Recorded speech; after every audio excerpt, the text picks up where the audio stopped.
Jeff, I have a contrary opinion. I think Parliament, in this case, the National Assembly, under Article 95, with obligations, legislative oversight and representation, and Senate under Article 96, have a duty, one, to enact law, and we are doing very well in that regard.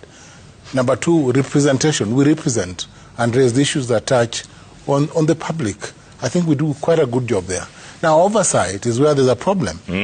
And oversight, because we are oversighting governors and people feel that they should not be oversighted. And if you look at the chapter on public finance, chapter 12 of the Constitution, it's our old framework. And that framework is intended to build, to ensure that devolution is built as intended by the Constitution. And of course, that then, we just voted in, we'll be voting in, we voted in for 420 billion down to counties. My own county got about 8 billion, while that will go to recurrent and other development questions. Jeff, the concern is this. How can governors, and I like what Methwa said, that the oversight years, we've been oversighting years before some of these governors were elected into office. Now we've got to the crucial years when they're in office, and therefore will be oversighting questions that they are responsible for. So the excuse of non-appearance, the excuse of blaming another governor who was in office does not arise for first-term governors.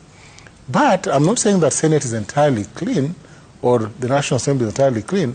I think that it is important for those governors who say that they've been asked for money to name the individual senators or MPs, because they are accomplices. You cannot fund or pay funds to let the legislature look the other side and not be guilty, because both of you are partners in crime. So let them speak and say to whom they gave the money, for what purpose, and what they were trying to cover. Because clearly, Jeff, there's at times, and hearing, you find that there's an audit query of 100 million shillings spent. And maybe then they deal. And so they should say what they're dealing on. But they must appear. If they don't appear, there's a very simple solution. We will simply not vote the money.